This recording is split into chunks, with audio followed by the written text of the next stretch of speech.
Hello everyone. तो यार आज की वीडियो मुझे बनानी नहीं थी बट कुछ यूट्यूबर्स का फेवरेट है जेशा कि उनको हर 2 वीडियोस के बाद एक वीडियो जेशा पे बनानी पड़ती है।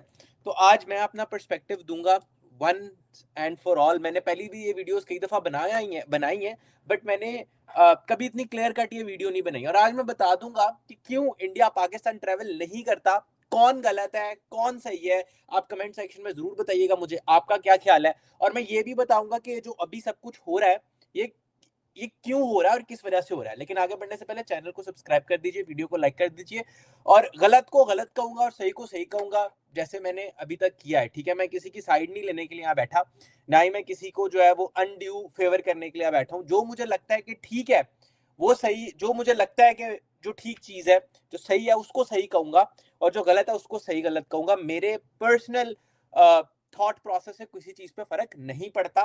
जो मेन चीज फर्क पड़ता है कि यार सही को सही कहो और गलत को गलत कहो। तो यार ये कहानी की शुरुआत होती है, वक्त में पीछे जाते हैं, एविडेंसेस के साथ प्रूफ करूंगा, एविडेंसेस के साथ हर चीज प्रूफ करूंगा कि जेशा अभी जो कर रहे हैं वो क्यों कर रहे हैं, क्या वो सही कर रहे हैं गलत कर रहे हैं, इंडिया जो है वो पाकिस्तान क्यों नहीं आ रहा है, क्या वजह है, क्या रीजन है, सारी सारी चीजें एक्सप्लेन करूंगा। बस वीडियो आपने एंड तक देखनी है, ठीक है। आइए शुरू करते हैं। अच्छा, पहला रीजन ये बात शुरू होती है जी 21 फरवरी 1999 से ये बात शुरू होती है। और बात क्या शुरू होती है, 21 फरवरी 1999 को लाहौर डिक्लेरेशन पीस ट्रीटी होती है। किन दो लोगों के दरमियान? ये होती है अटल बिहारी वाजपेयी जी के दरमियान और पाकिस्तान के प्राइम मिनिस्टर नवाज शरीफ के दरमियान। अब मैं एक बात तो मानता हूं कि पाकिस्तान को उस तरह की लीडरशिप नहीं मिली जिस तरह की लीडरशिप इंडिया को मिली है। चाहे आप उनके सारे लीडर्स उठा के देख ले, चाहे आप मनमोहन सिंह जी की बात कर लें, या आप अटल बिहारी वाजपेयी जी की बात कर लें, या आप सर एपीजे अब्दुल कलाम आजाद जी की बात कर लें, तो इतने ज्यादा highly educated with degrees in finance, with doctorate in aeronautical engineering, ठीक है, इतनी इतनी प्रॉपर डिग्रियां और इतना प्रॉपर एजुकेशन पाकिस्तान में लीडर्स जितने भी हैं उनके रिसेंट में जितने आए हैं उनमें से किसी की भी इतनी ज्यादा हाईली एजुकेटेड नहीं थे, इतने ज्यादा पब्लिक ड्रिवन नहीं थे जिस तरह मनमोहन सिंह जी थे या अटल बिहारी वाजपेयी जी थे, या अटल बिहारी वाजपेयी जी, मनमोहन सिंह जी, और एक और मैं नाम भूल रहा हूँ, मैंने अभी नाम लिया था, नाम देन से निकल गया, ठीक है, सर एपीजे अब्दुल कलाम आजाद, ठीक है। तो जितने ये लोग पब्लिक ड्रिवन थे उतने पाकिस्तान को नहीं मिले। लेकिन अभी coming back to the topic, मैं पूरी बात एक्सप्लेन करता हूँ, पूरी वीडियो देखिएगा। 21 फरवरी 1999 को ट्रीटी साइन होती है कि यार पीस होगा, कोई मसला नहीं, तुम हमारे साथ नहीं लड़ोगे, हम तुम्हारे साथ नहीं लड़ेंगे, दोनों भाई खुशबाश, दोनों भाई आराम से एक दूसरे के साथ रहेंगे और जिंदगी खुशी खुशी गुजारेंगे, ठीक है। लेकिन मसला ये है कि पीस ट्रीटी तो हो गई, लेकिन जहां लालच होता है ना वहां पे आप कुछ कर नहीं सकते। अब लालच क्या था?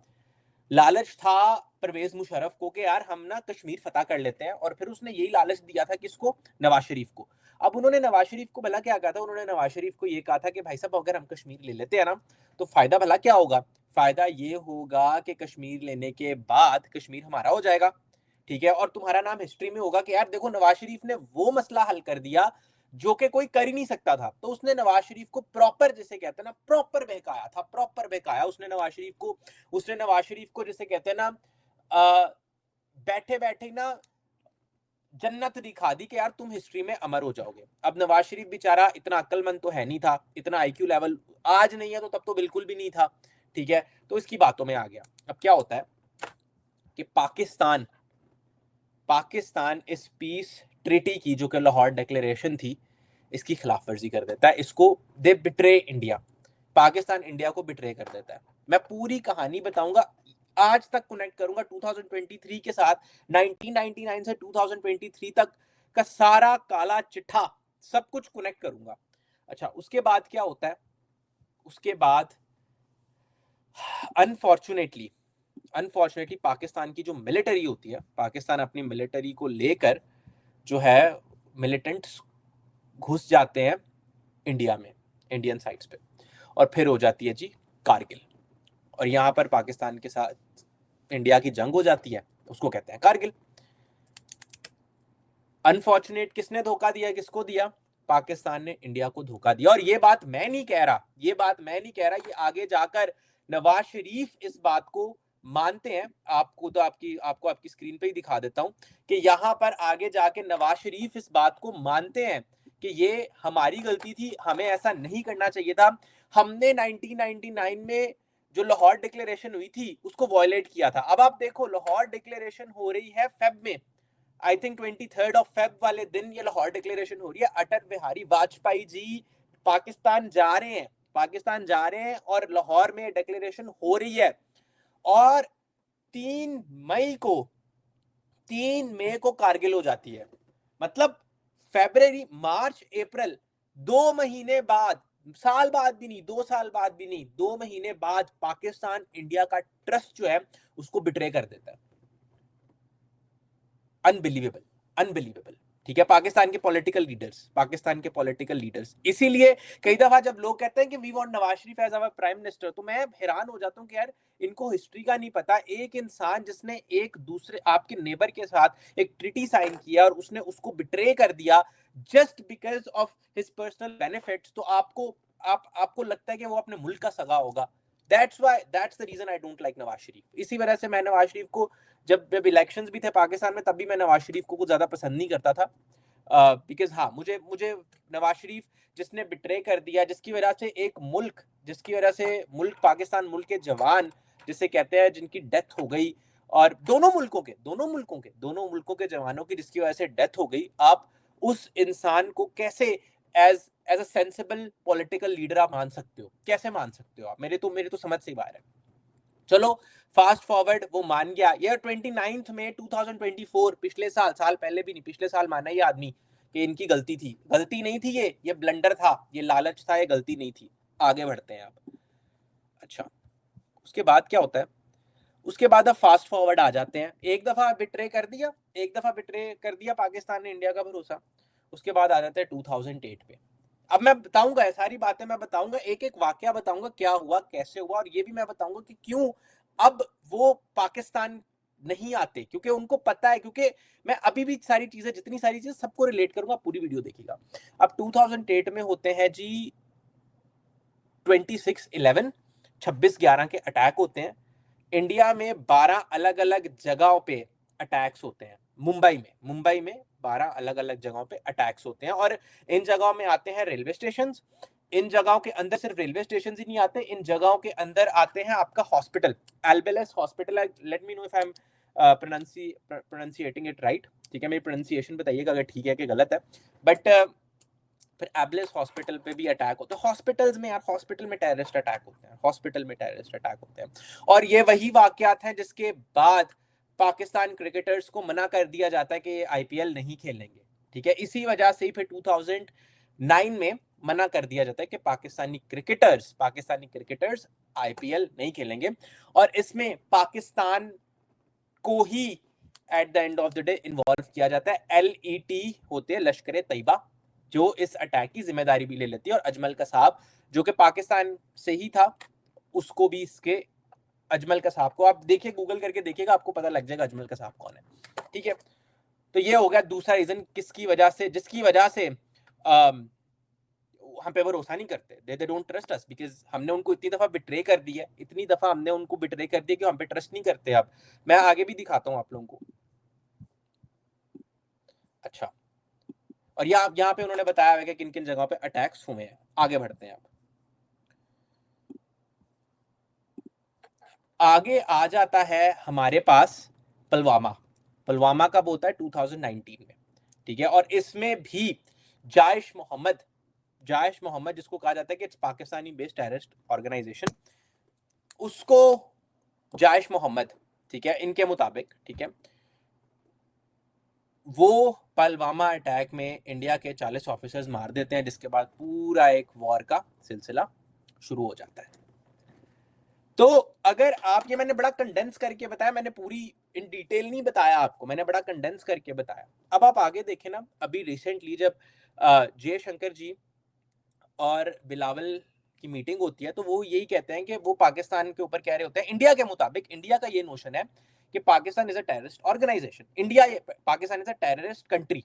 ठीक है, ये इंडिया कहता है, लेकिन बिलावल भुट्टो जाकर उसको ये कहते हैं कि यार वी आर नॉट, मेरी तो अपनी जो मदर है उनकी डेथ जो है वो टेररिस्ट की वजह से होती है, ठीक है। तो ये बिलावल अपने कंट्री को डिफेंड करते हैं, ठीक है। ऑल्दो अगर ऐसा कुछ था तो बिलावल को वहां पे कहना चाहिए था, आप प्रूव करें ना, हम टेररिस्ट ऑर्गेनाइज, हम टेररिस्ट कंट्री, आपको प्रूव करना चाहिए था। आप कहो कि यार आप प्रूव करो, ठीक है, आप अपनी बात पूरी आगे रखो ताकि फिर हम अपनी बात आगे रखें। इसका ये तरीका होता है कि आप अगर आप पे कोई बात कर रहा है ना, तो आप उस बात को प्रॉपर, उसी जो वो बात करे उसको गलत साबित करो, ठीक है। आई थिंक ये पर्सनली थोड़ा नहीं जाना चाहिए था बिलावल को।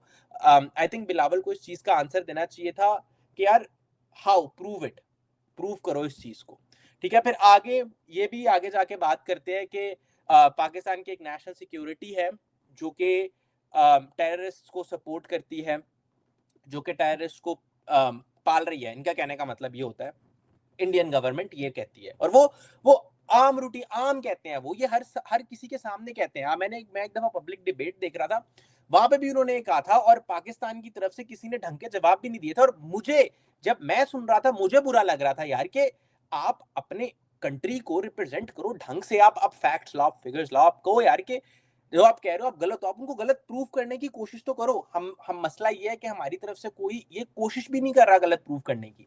मसला ये है कि वो जो गलत चीज है उसको गलत साबित करने की कोशिश भी नहीं की जा रही, ठीक है। अच्छा, अगली बात आगे बढ़ते हैं। आप एक टेबल पे लाएं, दोनों मुल्कों के जो फॉरेन पॉलिसीज हैं, फॉरेन मिनिस्टर्स हैं, उनको एक फोरम पे लाएं, एक पेज पे लाएं, और जो वो बातें कह रहे हैं आप उनकी काउंटर आर्ग्यूमेंट दें। अपार्ट फ्रॉम कमेंट सेक्शन पे लड़ाई झगड़े के, दोनों तरफ आए, दोनों जो है वो एक जगह बैठे और इन चीजों को डिस्कस करें, ठीक है। अपार्ट फ्रॉम क्रिकेट भी यार, अपार्ट फ्रॉम क्रिकेट भी सही। और अगर वो जो एलिगेशंस लगा रहे हैं, आप उन एलिगेशंस को गलत साबित करने की कोशिश करें। पर हैरानी मुझे इस बात की होती है कि पाकिस्तान से कोई रिप्लाई नहीं देता। मुझे इस बात की इतनी हैरानी होती है कि कोई रिप्लाई ही नहीं करता। अब मुझे समझ नहीं आती क्यों रिप्लाई नहीं आता, क्या सीन है, लेकिन पाकिस्तान की तरफ से कोई रिप्लाई नहीं करता। तो इस बात का मुझे थोड़ा सा ना अफसोस होता है। अब आगे बढ़ते हैं। स्पोर्ट्स जर्नलिस्ट जो पाकिस्तान में है, जो यूट्यूबर पाकिस्तान में बैठे हुए हैं, वो बड़े इजी तरीके से, बड़े आराम से, जिसे कहते हैं जय शाह को ब्लेम कर देते हैं, बड़े आराम से। उनको 2 मिनट ही लगते हो, कहते हो जय शाह। मैं यूट्यूबर का नाम नहीं लूंगा, एक यूट्यूबर है, मैं नाम नहीं उसका लूंगा, उसका जब दिल करता है ना, जब दिल करता है, वो जब दिल करता है उसका, ठीक है, वो जब उसके व्यूज थोड़े नीचे जाते हैं, उसको अपने व्यूज बढ़ाने होते हैं ना, वो जय शाह पे एक वीडियो बना देता है, ठीक है। चलो, और इतनी इमेच्योर बातें, इतनी इमोशनल ड्रिवन बातें, without any facts, without any figures, without any evidence, without any logical thinking, without any reasoning, ठीक है। जो एक फजूल बात, फजूल, मतलब मैं सुन रहा था किसी को कहता कि जय शाह का दिमाग बहुत छोटा है, तो अपने छोटे दिमाग से वो बोल रहा है। I mean, if you are trying to prove yourself कि यार मैं यहां पर ठीक हूं, तो you have to come up with argument. आपको ये नहीं कहना होता है कि ओ तुम्हारा दिमाग छोटा है, मेरा बड़ा है। आपको अपनी आर्ग्यूमेंट के साथ आना होता है, आपको अपना प्रॉपर पॉइंट ऑफ व्यू रखना पड़ता है एविडेंसेस के साथ, ठीक है, जो मैं रख रहा हूं, सही है। अब दूसरी बात, आगे बढ़ते हैं। जय शाह की गलती नहीं है, जय शाह की गलती है ही नहीं है। क्यों? क्योंकि उसने वही करना है जो पीछे से उसको कहा जा रहा है, ठीक है, उसको वही करना है, दे आर, जो उसको पीछे से कहा जा रहा है। और अगर इंग्लैंड या ऑस्ट्रेलिया टाइम पे नहीं आ रहे, इंग्लैंड ऑस्ट्रेलिया का टाइम पे नहीं आ रहे, तो यार आप सिर्फ जय शाह को नहीं कह सकते कि उसकी गलती है। अगर श्रीलंका ने 2 एक्स्ट्रा ओडीआईज रख लिए, तो आप सिर्फ ये नहीं कह सकते कि उनकी गलती है, सिर्फ जय शाह की गलती है, ठीक है। जय शाह तो कह सकता है ना, ठीक है। फाइनल जो ऑर्डर है ना, फाइनल जो है वो ऑस्ट्रेलिया और इंग्लैंड ने करना है। तो आप ऑस्ट्रेलिया इंग्लैंड को ब्लेम नहीं कर रहे, आपकी सारी की सारी तोपें हो गई हैं जय शाह की तरफ, जो कि आईसीसी का आई थिंक हेड है, ठीक है। लेकिन मैं ये डिनाई नहीं कर रहा, मैं ये बात तो डिनाई ही नहीं कर रहा कि उसने ऑर्डर दिए नहीं होंगे या दिए होंगे, ठीक है। इस बात को तो मैं कह ही नहीं रहा। मैं ये बात कह रहा हूं कि अगर अब वो पाकिस्तान पे एतबार नहीं करते, अगर अब उनको प्रॉपर रिलेशनशिप्स नहीं चाहिए, उनको प्रॉपर रिलेशन नहीं चाहिए पाकिस्तान के साथ, तो आई थिंक ये बात बड़ी लो, बिलो द बेल्ट है कि आप किसी को वीडियो बना के किसी को टारगेट करना शुरू कर दे without knowing your history, without knowing the number of times you have betrayed the other country. आपने कितनी दफा उनको बिट्रे किया है, सही है। तो गलत तो पाकिस्तान ही है ना, गलत तो हम ही है ना यार, गलत तो हम ही है, ठीक है। कारगिल हमारी वजह से हुई, कहीं ना कहीं हमारे ही पाकिस्तान के लोग ही इन्वॉल्व थे 26/11 में, ठीक है, एज पर रिपोर्ट्स की बात होगी, एज पर रिपोर्ट्स, ठीक है।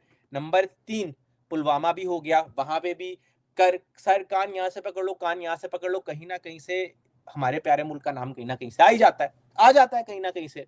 तो जब नाम आ जाता है, जब हम इन्वॉल्व अंदर हो जाते हैं कहीं ना कहीं से, ठीक है, फिर आप कैसे कह सकते, फिर आप अगले आदमी को ब्लेम नहीं कर सकते, फिर आप अगले आदमी को ब्लेम नहीं कर सकते, फिर आप जय शाह को ब्लेम नहीं कर सकते, किसी भी तरीके से नहीं कर सकते यार, क्यों करना है जय शाह को ब्लेम, ठीक है। अब जब से मोदी सरकार आई है, मसला वाला क्या था, पहले पढ़े लिखे लोग थे, मैं ये नहीं कह रहा कि मैं मोदी जी को कोई गलत बात नहीं कर रहा, ठीक है, मैं मेरे कहने का बिल्कुल भी कोई गलत मतलब नहीं है, ठीक है। पहले पढ़े लिखे लोग थे, ठीक है, जो कहते थे hello sir, hi sir, peace treaty, जो ऐसी बातें करते थे। अब जो आदमी है वो कहेगा कि नहीं भाई, नहीं करना मैंने, तुमने जो करना कर लो, ठीक है। इसी वजह से अब जेशा, जो उनको मौका मिलता है, जब भी उनको मौका मिलता है वो पेल देते हैं, वो पकड़ के कहते हैं जाओ यार नहीं करना, कर लो जो करना है। इसीलिए अब ये हो रहा है, और ये अब आगे भी होता रहेगा। मैं कह रहा हूं जहां उनको मौका मिलेगा टू डीरेल पाकिस्तान, वो नहीं छोड़ेंगे, टू डीरेल कहीं पे भी कुछ भी उनको मौका मिले। अभी तो क्रिकेट की बात हो रही है, लेकिन मैं कहता हूं ये भी बहुत बड़ी विक्ट्री है, ये भी बहुत बड़ी विक्ट्री है कि हम अपना टूर्नामेंट ले आए हैं। तो आई थिंक ये कह देना कि जेशा को बिला वजह ब्लेम करना, उस पर बिला वजह वीडियो बना देना just for the sake of views, I think is very wrong. हमें अपनी भी हिस्ट्री को देखना चाहिए। देखो मैंने पहले भी कहा, गलत को गलत कहूंगा, सही को सही कहूंगा, ठीक है। जब कल हिंदुस्तानी टाइम्स ने आर्टिकल पब्लिश किया था एब्सोल्युटली इम्पॉसिबल, तब मैं ही था जिसने कहा था यार गलत है ये, ठीक है। और आज मैं ही हूं जो ये भी कहूंगा यार कि अब वो जो कर रहे हैं they are doing based on जो कि पिछला ट्रैक रिकॉर्ड है, ठीक है। तो वो जो पुरानी हरकतें हैं ना, वो उनका हिसाब पूरा कर रहे हैं, जो कि सही, जो कि अगर कोई इंडियन होगा वो यही कहेगा कि हाँ यार करना चाहिए। इसीलिए अब तुम देखोगे कमेंट सेक्शन पे इंडिया पाकिस्तान आपस में लड़ पड़ते हैं, और इसलिए तुम देखते होगे कि कोई भी अगर इंडिया से यूट्यूबर होगा ना, वो कोई मौका नहीं छोड़ेगा पाकिस्तान की बेइज्जती करने का। क्यों? क्योंकि उनको हिस्ट्री का पता है। अब जो हमारे स्पोर्ट्स जर्नलिस्ट है ना, अनफॉर्चुनेटली उनका स्पोर्ट्स स्ट्रॉन्ग ज्यादा है, लेकिन उनको ये हिस्टोरिकल एविडेंस का नहीं पता, उनको हिस्ट्री का नहीं पता, इतनी ज्यादा सॉलिड हिस्ट्री का नहीं पता, जिसकी वजह से वो कहते हैं कि ओ ये तो क्रिकेट के अंदर पॉलिटिकल इन्वॉल्वमेंट हो रही है। अगर पाकिस्तान के अंदर फहीम अशरफ को अभी लेके आए हैं ना, ठीक है, फहीम अशरफ को अभी लेके आए क्योंकि पीएमएलएन के साथ उसके रिलेशन सही है, मैं नहीं कह रहा मैंने तो भाई राशिद लतीफ से सुना है, मैं सही कह रहा हूँ, मैंने तो उनके चैनल से सुना, डॉक्टर क्या नाम है यार, डॉक्टर नुमान नियाज, मैंने तो उनसे सुना है भाई, ठीक है। तो हो भी सकता है, उन्होंने तस्वीरें दिखाई थी। तो कहने का मकसद ये है कि अब जो है वो है, now they are at their peak, और वो अब अगर उनको मौका मिल रहा है तो आई थिंक अब वो टिट फॉर टैट है, ठीक है। और कर्मा की बात भी कुछ लोग कर रहे हैं, आई थिंक कर्मा हम लोग फेस कर रहे हैं, कर्मा हम लोग फेस कर रहे हैं, we as a nation are facing karma, ठीक है, वो लोग फेस नहीं कर रहे। It's very unfortunate. I think Pakistan को कुछ अच्छी लीडरशिप चाहिए, once we get good leadership तो चीजें काफी बेटर हो जाएंगी। तो चलिए यार, मिलते हैं अगली वीडियो के साथ, तब तक के लिए खुश रहिए और अपना ध्यान रखिए, चैनल को लाइक शेयर सब्सक्राइब कर दीजिए। See you in the next video, take care.